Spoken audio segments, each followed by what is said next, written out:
I should have died in that tunnel. It was the winter of 1985. December 17th, to be exact. If you dig through any declassified Soviet military archives, you'll find a routine operation report for that day. The 3rd Company of an independent reconnaissance battalion from the 40th Army engaged in a sweep operation in Kandahar province. Exchanged fire with Mujahideen forces, 2 minor injuries, mission completed. Clean, concise, flawless. But that report was a lie. Not a lie made up by our officers, the ones sitting in headquarters in Tashkent, drinking hot tea and staring at maps. They probably believed that was all there was to it. But 17 men who took part in that operation knew the truth. Now only 6 of us are still alive, and I am the only one willing to speak. Our mission was simple, at least it seemed that way at first. On the evening of December 16th, the battalion received orders from Army Reconnaissance Command, about 40 kilometers southwest of Kandahar, near an abandoned tunnel network codenamed Topaz. 3 suspected Mujahideen courier contacts had been spotted by scouts. We were to enter the area, confirm whether the tunnel system had been reactivated, and, if necessary, destroy any stored weapons and ammunition. A standard rear area patrol, expected duration 24 hours. We were issued extra batteries, water, rations, and 6 magazines, each of 5.45 by 39 millimeters ammunition. My partner, Private First Class Mikhail Popescu from Moldova, and I were also given an RPG-18 launcher. Just in case, the platoon commander said. He smiled and patted me on the shoulder. We all thought it was unnecessary. I can still recall every detail of that day with absolute clarity. Not because I try to remember it, but because some images burn themselves into your retina like red-hot iron and never leave. 10 p.m. On the 16th, we left the base. Under night vision, the world was a barren landscape glowing green. 2 BMP-2 infantry fighting vehicles moved slowly along a dry riverbed, their tracks grinding over the stones with a low crunching sound, like some enormous animal grinding its teeth in sleep. We walked outside the vehicles in a loose skirmish line, 5 meters apart. The temperature was around -5 Celsius, but in the open desert the wind cut through every layer of clothing. I remember my fingers going numb inside my gloves, every trigger pull requiring deliberate force. Mikhail walked on my left. His breath turned into blurred white clouds through the night vision. He kept complaining quietly, saying this damned place was colder than Moldova, saying he missed his mother's soup. I thought he was annoying. Now I wish I could go back to that moment and hear him complain again. This is how background always feels. You never realize it's the calm before the storm while you're inside it. It just feels like another boring patrol, another cold night of suffering, another mission where you might never even encounter the enemy. You wonder why you're there, why you left the warmth of the duty room, why you aren't doing something safer. But war doesn't care what you think. War only cares where you are and what you run into.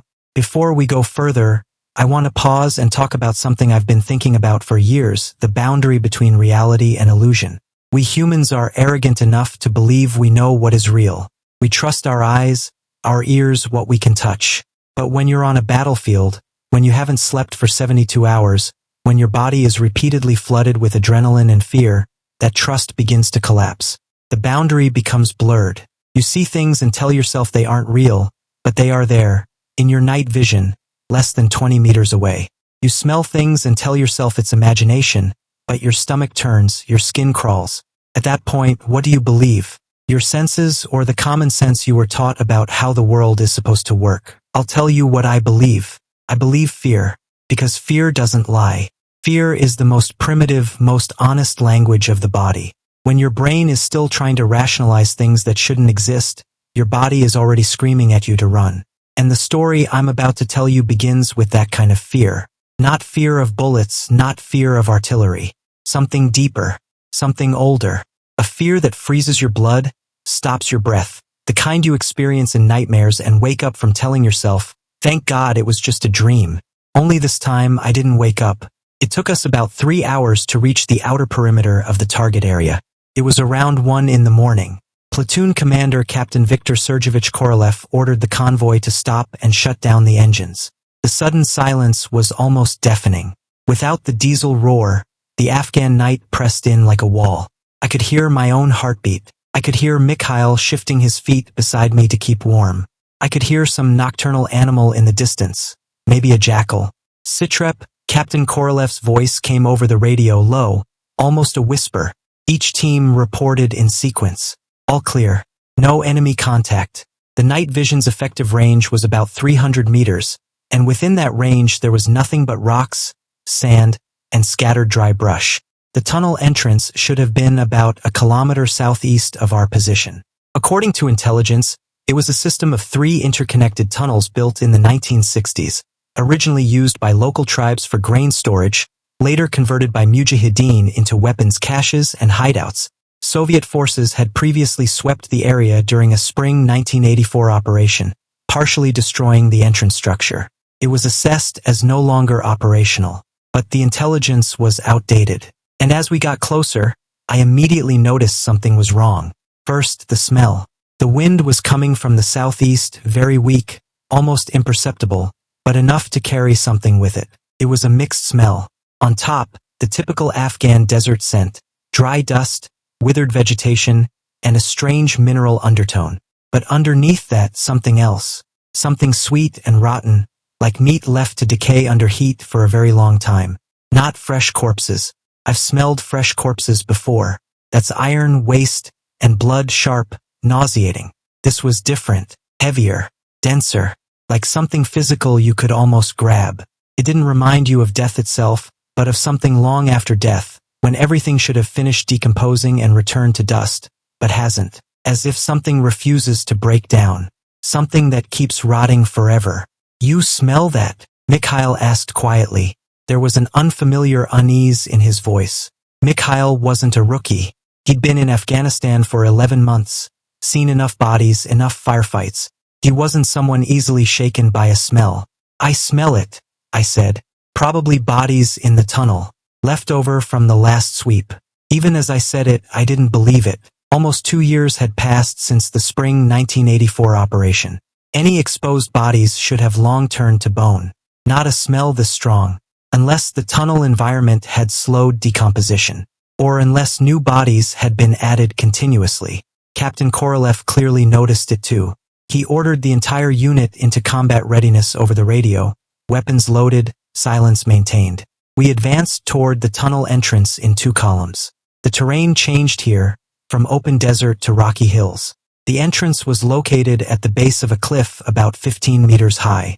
The original opening had been partially blown apart, leaving a gap roughly 2 meters high and 1.5 meters wide. Rubble and rusted metal frames were scattered around it. Through night vision, the opening was black.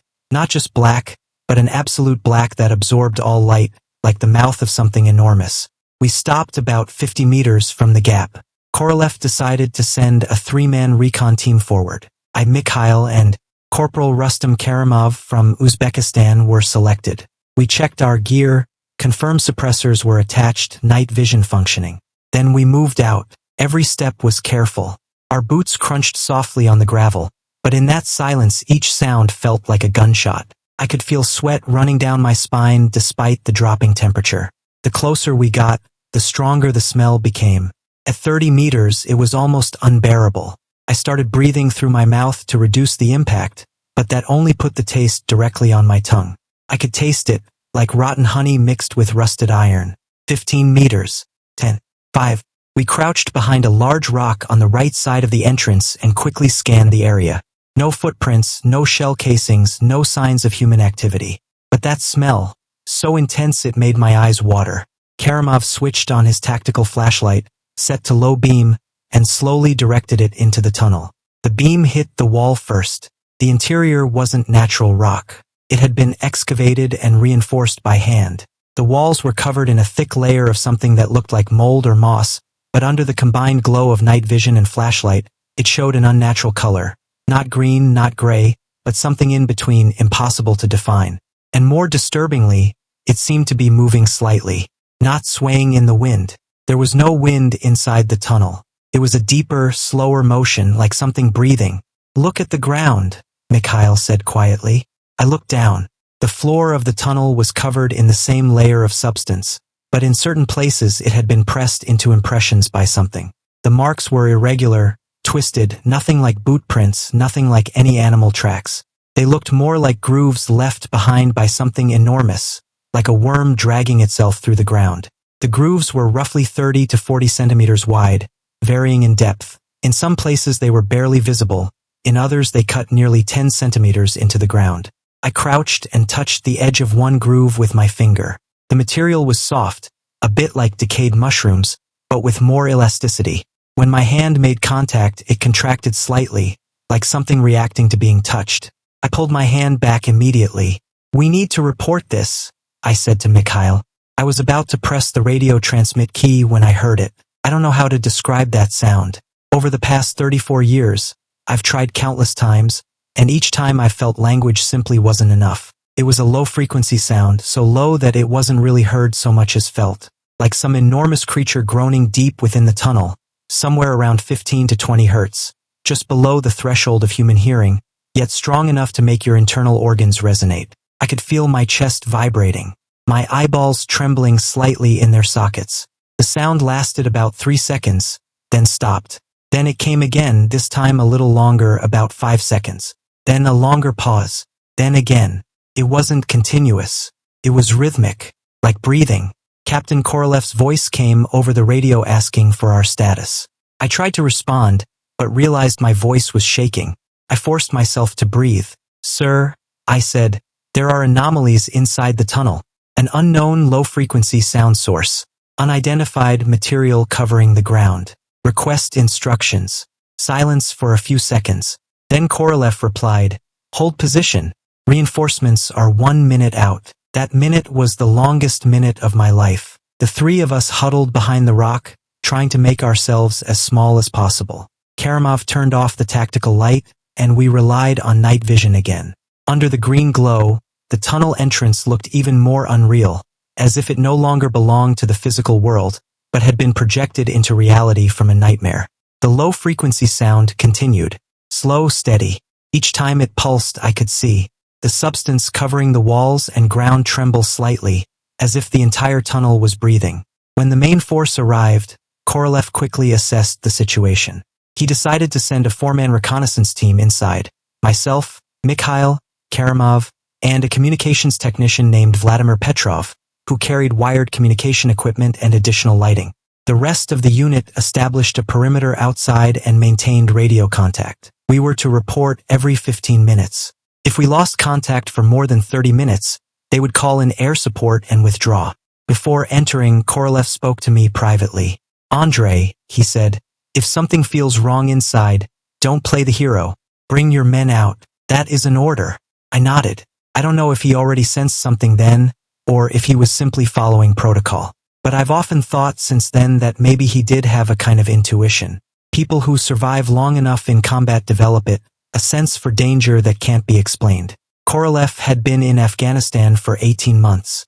He survived the war, and later died in 1994 from alcoholism in a small apartment in St. Petersburg. But back then, his instincts may have been more accurate than any equipment we carried. We entered the tunnel. At first, the first 10 meters were still relatively normal. The tunnel was about 1.8 to 2 meters wide and roughly 2 meters high, enough to walk upright without bending. The substance on the walls grew thicker, from a millimeter or two to 1 or 2 centimeters. The grooves in the ground became more distinct, more numerous. In some places they intersected and overlapped, forming complex patterns that didn't look random anymore, but deliberately structured. Our boots made a wet, sticky sound as we stepped through it, like walking on the internal organs of some enormous animal.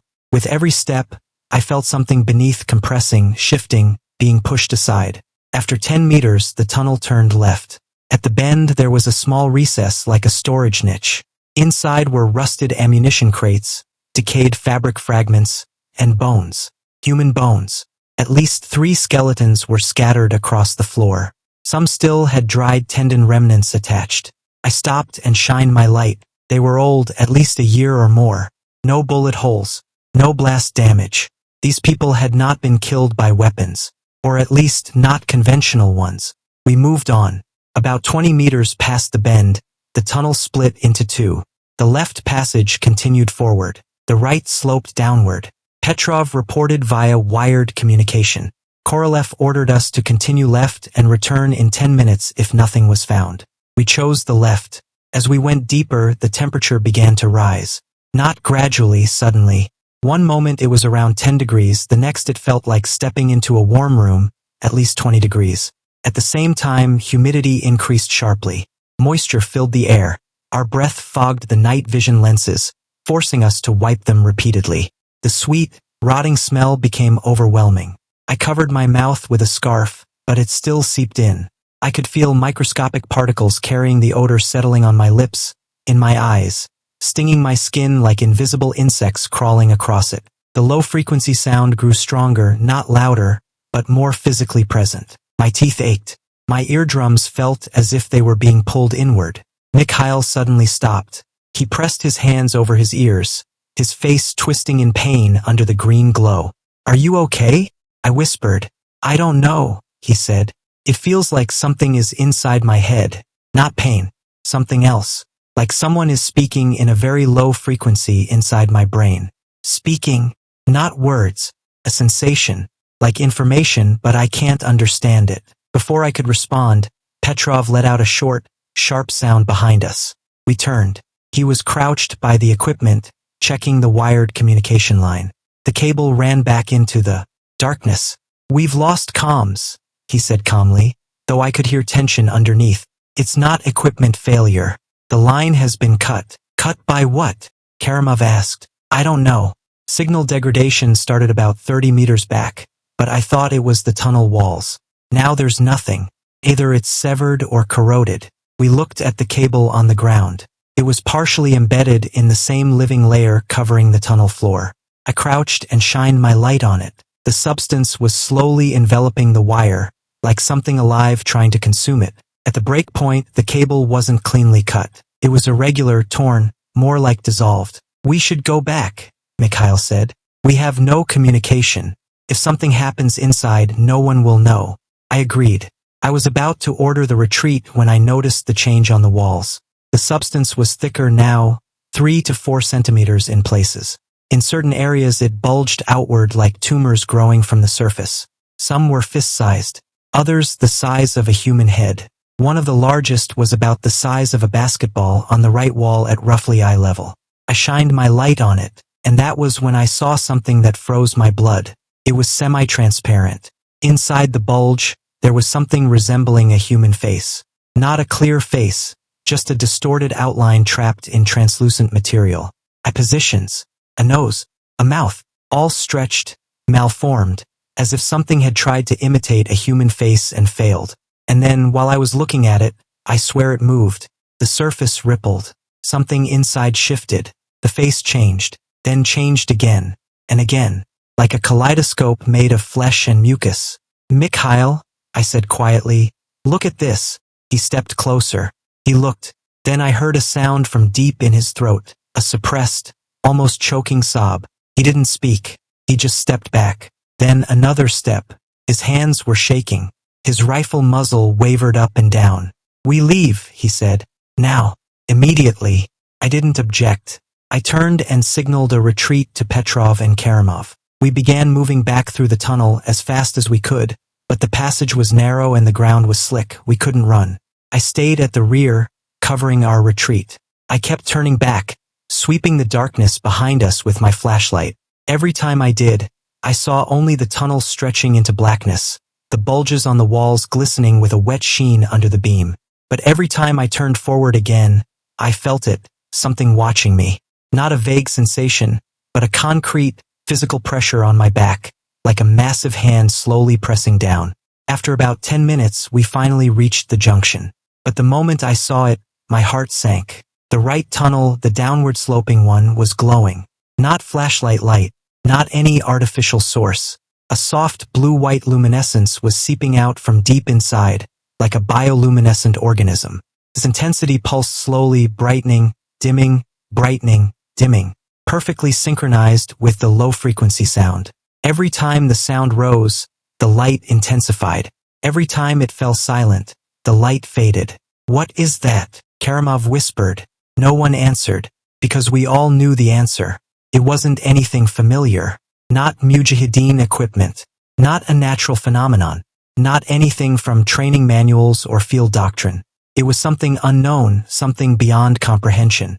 And we were standing in front of it, unarmed in any meaningful sense, deep underground, communications cut, exit uncertain. I made a decision. I would go down that glowing tunnel and look, not because I was brave, but because I had a feeling, a certainty that no matter which path we took, we were already inside it. It already knew we were here. From the moment we stepped into that tunnel, it had known. You keep heading back, I said. I'm going to check what that is. If I'm not back in 10 minutes, leave without me. Don't wait. Mikhail grabbed my arm. You're insane, he said. We go together. That's an order. You remember what the captain said. No heroics. This isn't heroics, I said. It's threat assessment. If we don't know what it is, it could follow us out. We need to understand what we're dealing with. That's what I told myself. Looking back now, I know I was rationalizing something deeper. The tunnel was calling me. Not in words, not in sound. Something more direct, more primitive. Whispering at the edge of my consciousness. Come closer, look, touch. The pull was so strong I couldn't resist it. I'm not sure I even wanted to. I handed my rifle to Mikhail. I kept only my pistol, flashlight, and a knife. Then I walked alone into the glowing tunnel. The slope was about 15 to 20 degrees downward. The coating on the walls and floor had thickened further, over 10 centimeters now. Each step sank into it like thick mud. But it wasn't mud. It was warm, elastic, and it moved. I could feel it shifting around my boots, probing, deciding whether to swallow me. The blue-white glow intensified as I went deeper. Soon I no longer needed my flashlight. Everything was bathed in that cold, unnatural light. The bulges were everywhere now, large and small, packed tightly together. Some were nearly half the width of the tunnel. Each one was semi-transparent. Each contained something. I saw more faces, but not just faces. Limbs, arms, legs, fingers. Some human, some not. Organs, hearts, lungs, intestines, twisted, fused, rearranged in impossible configurations. Everything inside them was slowly moving, reshaping, recombining, as if a mad creator were trying to assemble a new form of life out of discarded parts. I started running, not toward the exit, deeper in. I couldn't control it anymore. The pull had fully overwhelmed me. After about 30 seconds, the tunnel suddenly opened. I entered a vast underground chamber, natural cavern at least 50 meters across, 15 to 20 meters high. And then I saw it. In the center of the cavern was a mass. I cannot describe it more precisely than that.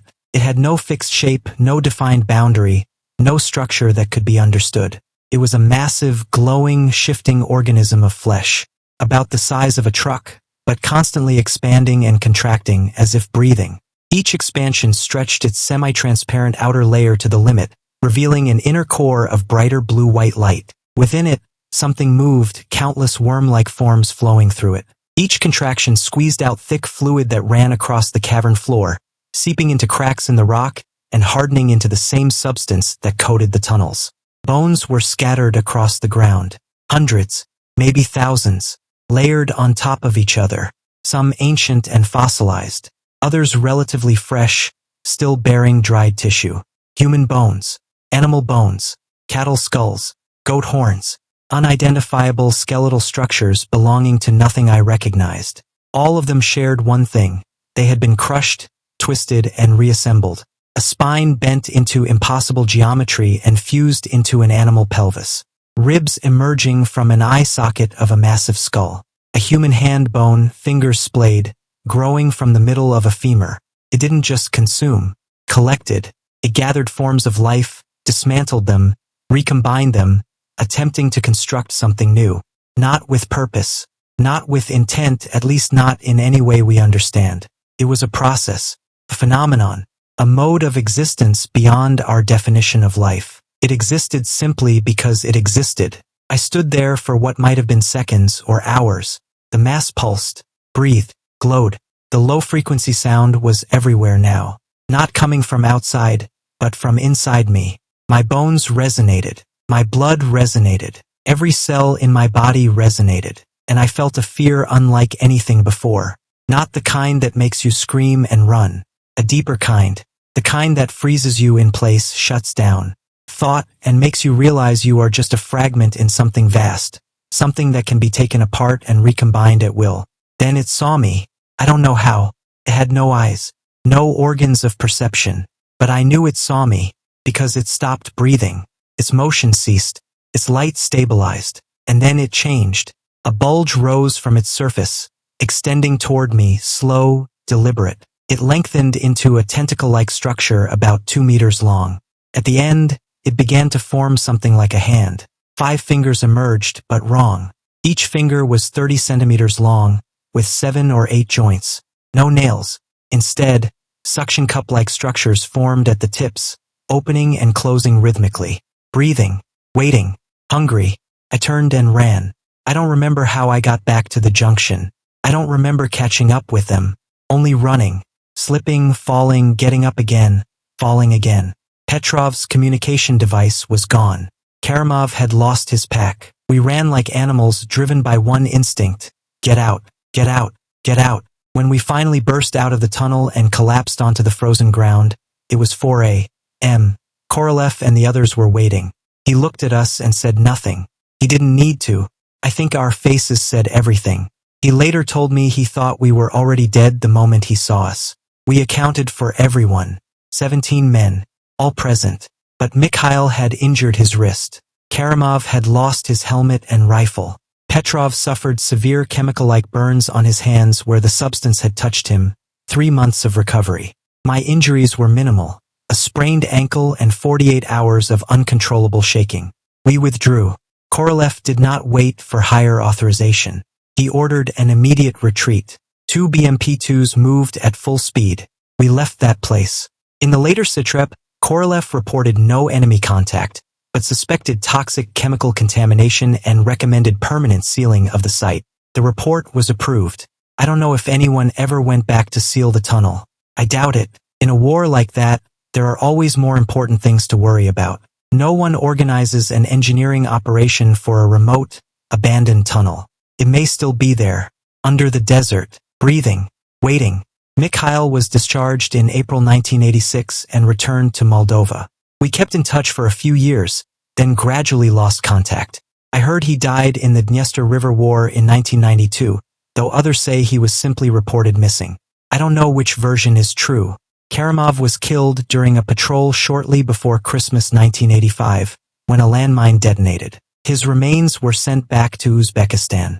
Petrov was discharged early in 1987 due to mental health issues. He was diagnosed with post-traumatic stress disorder and later institutionalized in a psychiatric hospital. The last I heard of him was in 1991. Someone said he died by suicide in the hospital. Captain Korolev survived long enough to complete his service, but alcohol destroyed him. He died at 43, looking like a man of 65. As for me, I survived. I got married. I had children. I found an ordinary job and tried to live an ordinary life. I told myself it was just an accident, just some unknown chemical agent, some mold or fungus producing hallucinations under specific conditions. I told myself none of it was real, and for many years, I succeeded in deceiving myself. But in every sleepless night, in every break between nightmares, every time I closed my eyes and saw that glowing, breathing mass again, I knew it was a lie. I knew what I had seen was real. I knew that the substance covering the tunnel walls, the distorted faces in the translucent bulges, the ever-shifting aggregate of countless remnants of life, all of it was real. They exist somewhere in this world, perhaps just a few meters beneath our feet, perhaps at the edge of our shared consciousness. Sometimes I wonder why it was me, why 17 of us went in, but only I am here to tell the story. Was it because I ran the fastest? Because I was furthest from it? Or because it chose to let me live as a carrier, to send my story outward so more people would know? I don't know, and I don't want to know, but I've come to believe one thing more and more, that our understanding of this world is only the tip of the iceberg. We build cities, invent technology, explore space. We believe ourselves to stand at the pinnacle of existence. But underground, in the dark places we never enter, in abandoned tunnels and forgotten caves, there are things we cannot understand, cannot classify, cannot even properly describe. They are not evil, not in the way we understand evil. They do not hate us, any more than we hate the ants beneath our feet. They simply exist, and their existence is, in itself, a question posed to ours. Finally, I want to ask you something. When you lie down tonight, close your eyes, and prepare to sleep. Will you think of that tunnel? Will you think of the breathing substance on the walls? Will you think of that shifting mass of light made of countless broken lives? You won't, because you are not me. You were not there. You did not smell it, did not feel the resonance, did not see those semi-transparent bulges growing faces out of the walls. But if you had been there, if you had seen what I saw, what would you do? Would you run like I did, or stay and try to understand it? Would you carry the story for the rest of your life, or choose to forget it and call it a nightmare? I don't know the answer. I only know this: the tunnel is still there. Under the Afghan desert, at coordinates not marked on any map, it is still breathing, still pulsing, still extending, still waiting, collecting, assembling. One day it will open again, to another patrol, to another era, to another world. And when that happens, I hope you remember my story. I hope you stop at the entrance of that tunnel, take a breath, and ask yourself, are you ready to face the boundary between reality and illusion?